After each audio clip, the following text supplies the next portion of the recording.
Hello, welcome to the Analyst Inside Cricket with me, Simon Hughes. And I'm Simon Mann. And we're going to recap the final day of the fourth test, which actually ended in farce, with Indian batters being gifted hundreds, having worked so hard to get to the 80s and defy the England bowlers. They finally decided to play a little bit of cricket in the final hours play, which was their right actually. And they were gifted a few easy runs. So Jadeja and Washington Sundar eventually made hundreds. But I think it, in a way, it eclipsed from the superb work they'd done earlier in the day, actually, and the way that it ended in farce was a bit of a shame. But it was a fantastic rearguard action by India. It means, of course, that the series is still alive. 2-1 to England after this match was drawn. We'll recap that sort of last 20 minutes play in a bit.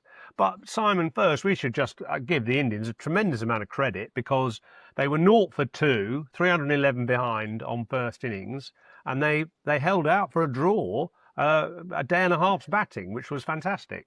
142.5 overs they survived for. I gave India no chance. I think no one had given them a chance when they were 0 for 2 before lunch on the fourth day, and with that huge lead.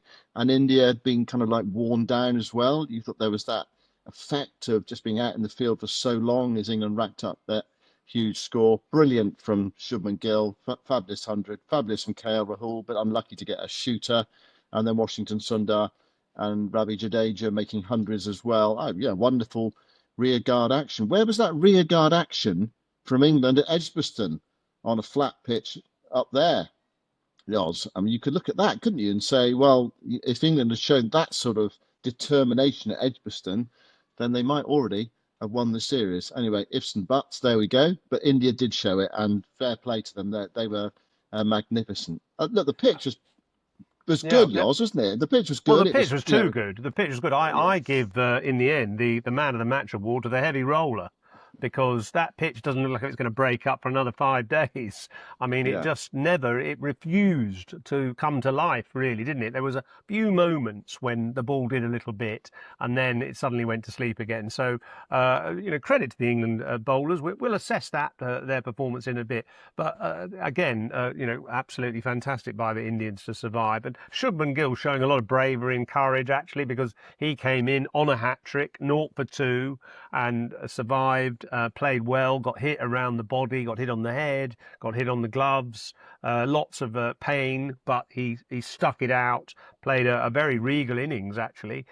He should be very proud of that. A good stat for him, actually. 400s now in the series, and he joins an elite club of only two other captains who've made 400s in a test series, and those two men are Donald Bradman and Sonny Gavaskar. So he's now in a elite club of three. Only three men have made 400s in a test series as captain. Fantastic performance by him.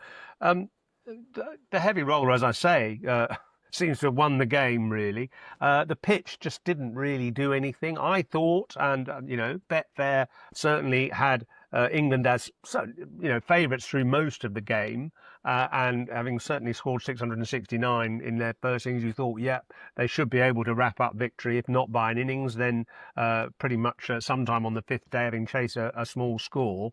But actually, yesterday, the draw became the favourite when the Indian third wicket pair were not separated in two sessions. And that really, I suppose, was a decisive moment.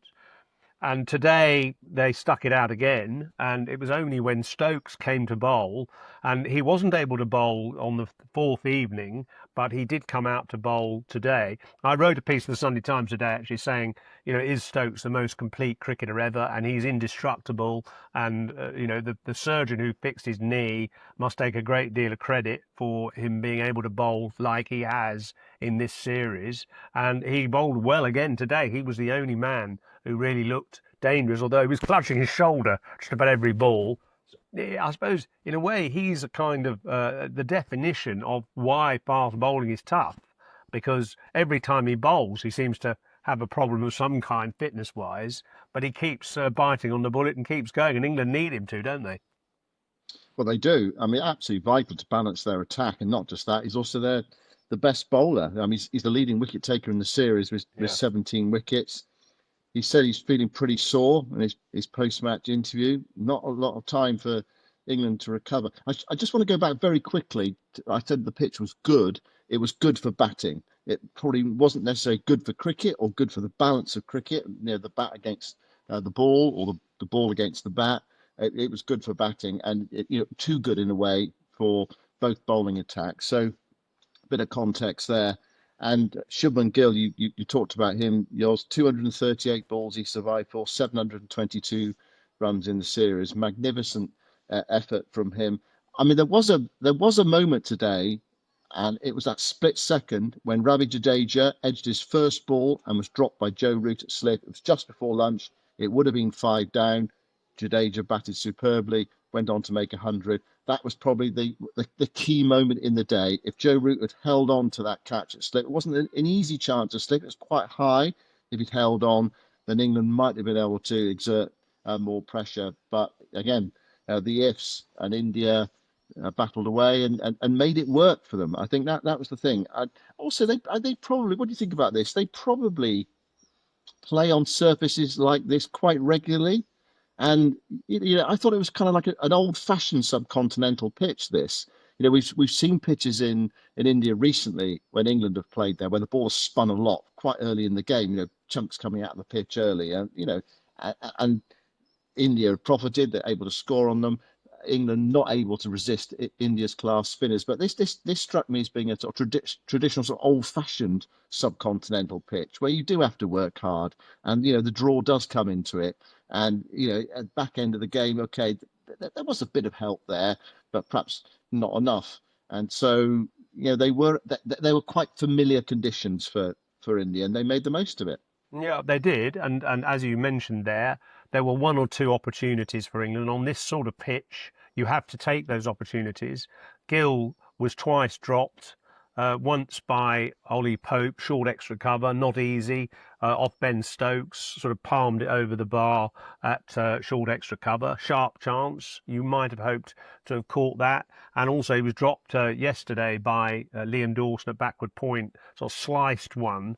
And it was again not an easy chance, but one of those three catches, the Root one, the Dawson one, and the Ollie Pope one, you'd hope one of those would be held, and then it could have been different. But certainly the application that those Indian batsmen showed, and I mean England, tried their best with the ball. I suppose.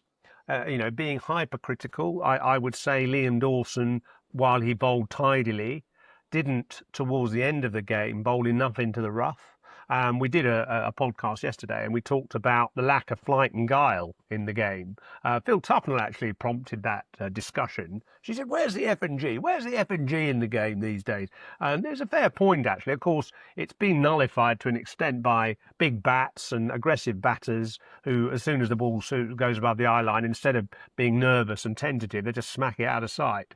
So it's not easy for young or spin bowlers of any age, really. But I thought Dawson could have tried to bowl a few more wider and slower into the rough to the left-handers, and he tended to sort of concentrate on a slightly straighter line and never really teased them out. It's a bit hypercritical because he did a tidy job, but I thought it needed a bit more imagination, maybe, to just throw the odd one, or more than the odd one, perhaps a few overs, throw them into the rough outside off to the left-handers and get them to try and drive it, and or there might have been a miscue. But overall, I mean, England tried pretty hard. I thought Archer looked a bit tired today and didn't quite have the sort of the hostility that he had earlier in the game or in the previous Test match. So England just didn't seem to have much to go with apart from when Stokes was bowling. Yeah, I mean, I agree. I mean, Stokes, when Stokes was bowling, you thought something could happen, and I mean, he bowled superbly in that first hour today. You could say you got a bit of luck because that one that kept low against KL Rahul, play that very difficult, really difficult, and he was palpably LBW. That's the sort of thing you hope is going to happen on a fifth day pitch. It just didn't happen enough. I thought that was a really strange thing about the pitch.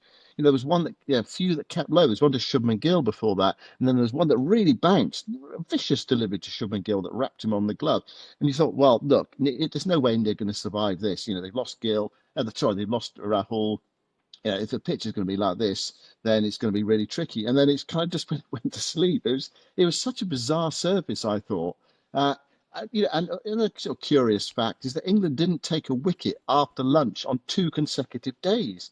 I mean, 0 for 2 and then 4 down at lunch today. You thought they were on their way both times, but it didn't happen. Yeah, I like you. I thought there's probably just not enough, I don't know, mystery, invention in the England attack. Tried really hard, but perhaps you can just say that the pitch blunted them. Look, I mean, Bumrah went for over 100 for the first time in a Test match, didn't he? And that perhaps just shows you the sort of surface that they were, playing on at Old Trafford over the last 5 days. I mean, this has been a grueling series for both these teams, hasn't it? I mean, they must be absolutely shattered, mentally, physically, and also, bodies are creaking a bit as well. And you kind of wonder who's going to turn up fresh and fit for the Oval on Thursday. I mean, we talked about this, didn't we? In an earlier podcast, it was about back-to-back Test matches. We talked about it during the Lord's game. Should these sort of tight turnarounds, they shouldn't really be happening, should they? But everything's been crammed in. It's not really fair, I think, that we're getting this sort of denouement to the series so soon after the back of another 5-day Test match. There needs to be more of a break than 3 days between these games. But you just have to put up with it, and perhaps we might just have a look in a short while at what the options are for the two teams going into the Oval. Who should play, and whether you stick, or whether you twist, whether you just freshen it up completely. What do you think? I mean, look at England. Do you think they should freshen it up? I mean, some of the options for them: Tongue, Atkinson, who hasn't had much cricket, Cook, who's been playing in the county championship, Overton, who played at Scarborough, 14 overs, no maidens, 0 for 81. I mean, these are some of the potential options for England. Or do you just continue with Wokes and Cass and Archer, who have not quite been bowled into the ground, but they put a heck of a lot of effort into this series? Do you go with kind of like battle hardened, or you just say, no, actually, we need to go fresh? And if they do go fresh, actually, bizarrely, yours, Tongue, Atkinson, Cook, and Stokes, that was England's pace attack against Zimbabwe at Trent Bridge right at the start of the summer. Do they go back to that? Well, look, we should make this the Betfair Exchange discussion of the day, actually, because it's a difficult one, isn't it? And we were talking to a county player earlier in the summer, Ian Holland of Leicestershire, talking Yeah. about a bowler and how many days do you need off after a 4-day match, a championship match, and he said minimum 5 days. And I totally identify with that as a former bowler.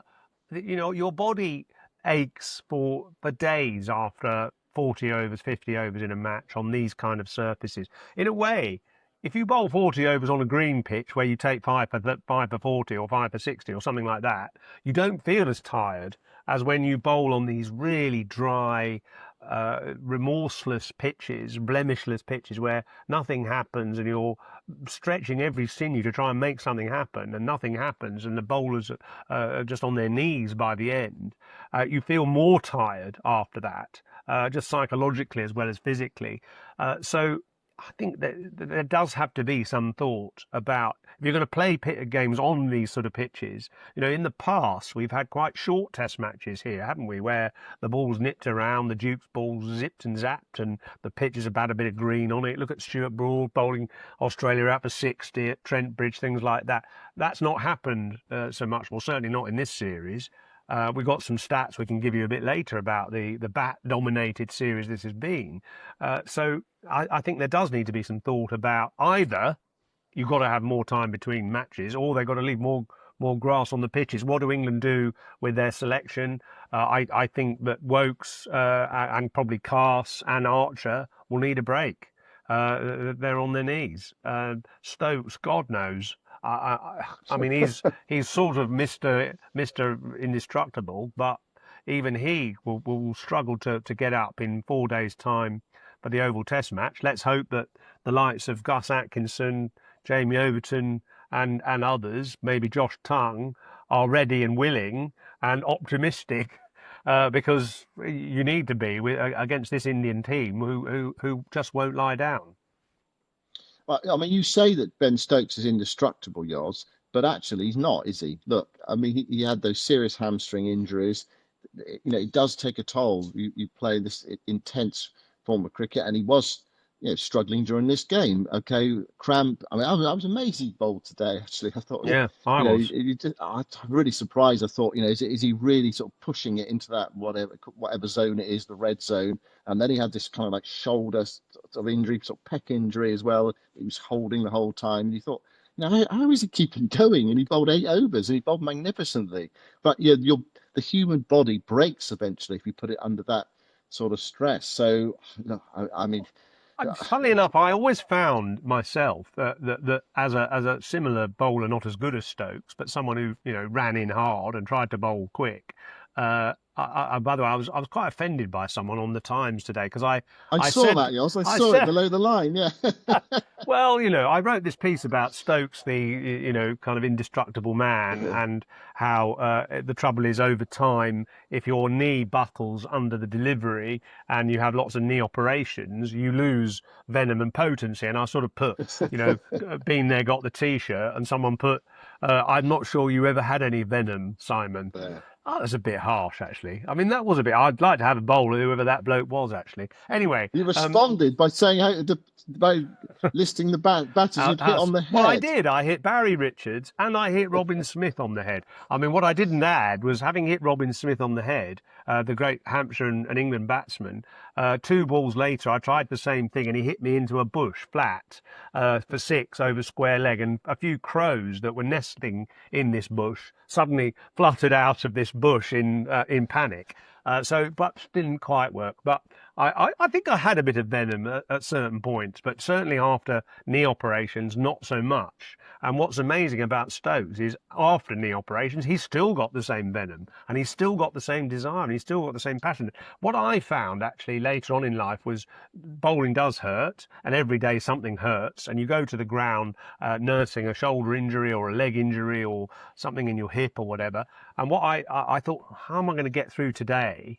And then I do fielding practice and take a catch and sort of bash my finger in taking the catch. And that started hurting and throbbing, and I forgot about my other injury. So my advice to Stokes is do some catching practice before the next test. Bash your finger a bit, and then you'll forget about your shoulder or your knee or whatever. It's the mind works in crazy ways in terms of injuries like that. But I mean, I hope he does manage to recover because England desperately need him, and he's won the Man of the Match award today again, hasn't he? Yeah.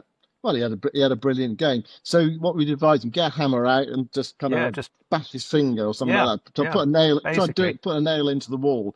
Yeah. The other thing, Yoz, as well, just on your Times article, it's the old adage: never go below the line. It's You're pointless. right. You must look at the readers' comments. They just get you wound up.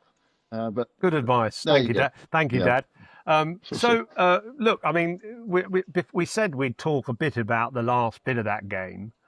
I mean, it did descend into farce. And I think that, chatting to Deep Dasgupta, who we've had on this podcast a couple of times recently, the last couple of days, I said to him one day, he came out with an interesting fact. He said India do not chase runs very well in test matches. They fail consistently to chase targets. I mean, obviously they won brilliantly in Brisbane to win the series there a few years ago against Australia in the final test, and they chased over 300, and that was a brilliant performance. But they have a history of poor chases and getting bowled out for under 200 a number of times in the fourth innings.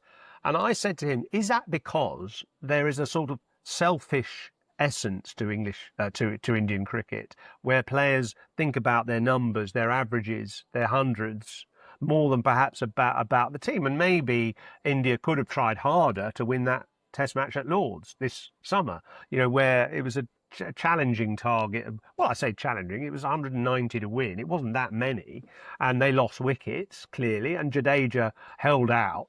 Should they have taken more risks? But it's not in their nature to do that in run chases, because I think a lot of their players, not all of them, but a lot of their players think about their individual stats more than they do about the team. And I thought that came over really powerfully at the end of the game today, where England wanted to go off. They said, look, we've tried our best, we've thrown everything at you. It's the last hour. It's within our rights to say, right, let's call it a draw, shake hands, and move on to the Oval. But the Indians wanted to stay out to score their hundreds, to get a few runs. And our Test hundreds, in the end, is it fulfilling to score a Test hundred when you batted really well for 80, but your last 20 runs are, benefit bowling, licorice all sorts, just a few freebies? Is that really what Test cricket should be about?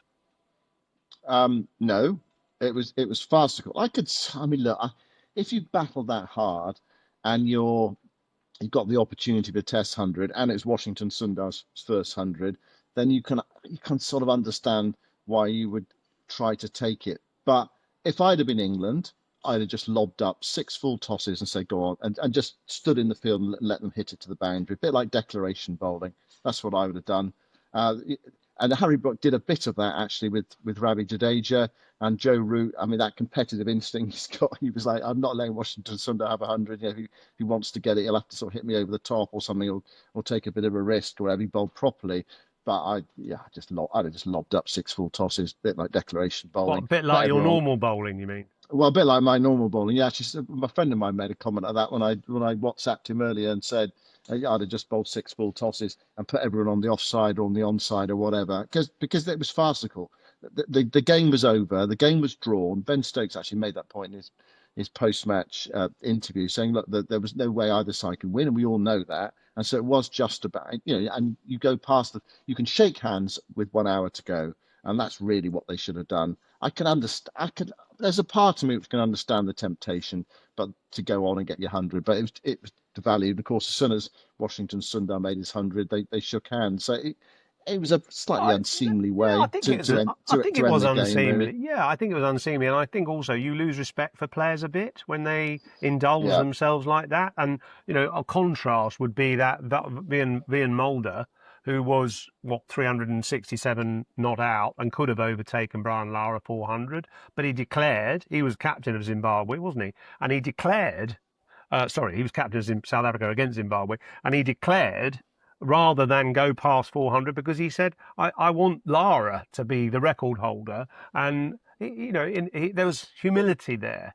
Well, I thought there was a bit of hubris from the Indians there at the end. And in a way, I quite like, I mean, Washington's under maybe more than Jadeja, but Jadeja was the ringleader of that. I thought that was poor. Yeah, I'm sure McGill afterwards said, it was look, it was they deserved hundreds, and you can argue they did. They played really well, and so what you don't want to do is take sort of kind of anything away from their efforts, because India were under pressure when they came together. Jadeja was dropped first ball by Joe Root, but after that he knuckled down, and they guided India to a memorable draw, really, a memorable Old Trafford draw. Remember one of those in the 2005 Ashes series, and we've done a podcast series about that, and that's it's coming out at the moment, and we'll get on to Old Trafford eventually. But India battled to an Old Trafford draw, and and that was a significant achievement for them. It really was, and I don't want to take anything away from them, but look, they really should have just walked off with the last hour. I mean, if they'd really been playing really rough, tough cricket and say, right, okay, the Oval Test match is 3 days away, we're actually going to keep you out there for another hour and drain the energy from you. In a strange way, I'd have had a bit more respect for them to say Mm. we're going to go the whole way. We're going to go the whole hog right to the end of the last hour. You've been fielding for a day and 3 quarters. I mean, that would have been brinkmanship. But just to sort of hang on to get a couple of meaningless hundreds, which kind of was at the end. I mean, won't look when you look back on it, eventually you won't see him as meaningless hundreds, because that you won't know the context. And Washington Sundar, he had his first Test match 100, and he played splendidly. But you're right, there were sort of 20, 15 odd runs of those, just sort of pointless runs, really. So yeah, not an ideal way to end the game. I don't think we should make too much of it, but yeah, Oh, fair Come enough. on, Okay. just Yeah. shake hands and Yeah, walk off yeah, that with an hour exactly. left. So a few stats here just to finish on the series as a whole, just to give you an indication of how batting friendly it's been. In the series overall, runs per wicket 48, which is the third highest batting average per wicket of any series in England. In fact, anywhere, yeah, of any series in England. The other two were the 1990 series when Graham Gooch made his triple hundred, and also the 2002 when India in one game at Headingley got 600. And in those two series, the batting averages were more like 50 plus. This one was 47, so 48 this series so far. To one test to go, obviously. Most hundreds in a series in England, which is 18 in this series so far. That's the most hundreds made in a series in England.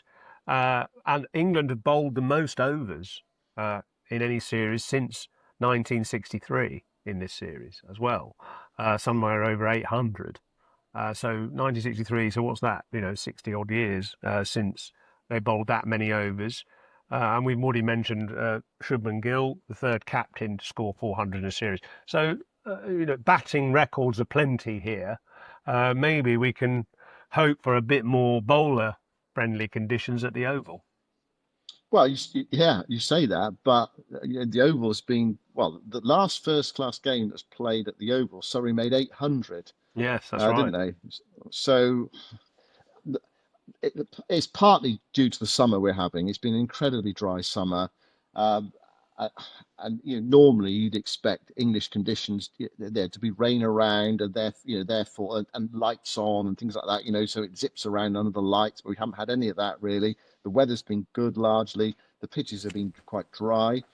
I'd be very interested to see what they come up with the Oval, because normally they try to make it quite grassy, don't they? They kind of like to hold it together. But so what do you do to get that balance right for the Oval? And can they get some bounce into it? I think that's the thing. It's not been we've had pitches with no real pace and bounce. They've been dry, haven't they, yours? And at times, sometimes the ground staff have less than grass on to kind of hold it together. There's not been much pace in the pitches. And I think it's normally associate dry weather with a bit of pace in the pitch. You can make it hard and a bit of bounce there, but it's not happened. There've been none of those pitches apart from Headingley, which was a great cricket wicket, wasn't it, right at the start of the series. But apart from that, the pitches have been in a way a bit disappointing. Really, the best Test matches are where the kind of the par score is about 320. I think we haven't had that this summer. It's been a run fest. It's been damn hard work for the bowlers. The batsmen have filled their boots. It kind of be nice to have a contrasting sort of Test match at the Oval. You often, when you think of the Oval, yours, what do you think of? Normally, you think of a good batting pitch, don't you? And lots of runs and a fast outfield. So that's going to be again the challenge for the bowlers. But India right in the series. Yeah. What was your prediction at the start of the series, yours? I said 3-1 actually, 3-1 England. Three. Yeah. I said 2-2. So we're both still in the game, with one Test match left. It does what has happened over the last few days at Old Trafford. The second ever draw under Ben Stokes' captaincy. What it does do is it sets up the series perfectly for a tremendous contest at the Mm. Oval on Thursday. I just Yeah. wish the players had a bit more time to Mm. rest and recover. I mean, we don't know Jasprit Bumrah. We don't know if he's going to play. We talked about England's bowling options. We don't know if Bumrah's going to play. Shubman Gill afterwards saying wait and see. And we recorded this podcast quite soon after the post-match presentations. Eventually we'll probably get some more injury news and squad announcements, certainly for England. But that's how we see it at the moment. England might have to change. What about Siraj for India? What about Bumrah for India? You kind of hope they play, but do you want to push Bumrah again? He was only going to play 3 matches in the series. That was kind of like set in stone. But is the temptation to play him because they're 2-1 down going to be strong? Well, I think let's wait and I see. don't But see what else they can do. There's not much cricket after this for India for a while, so he might as well go for broke really. Betfair has a 70% chance of England winning the series and a 30% chance of the series being drawn.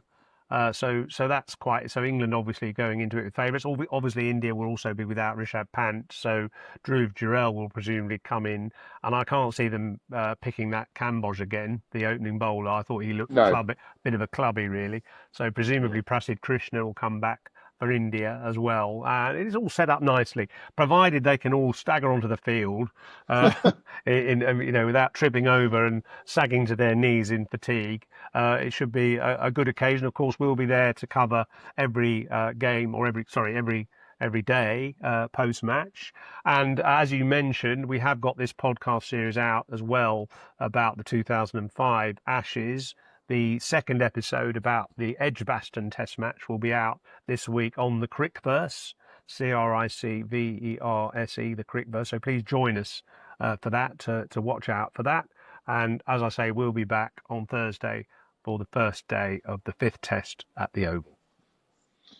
I can't wait for the fifth test, but I bet the players can wait a few more days off before it happens. Anyway, thanks very much for listening. Speak to you on Thursday. Goodbye for now.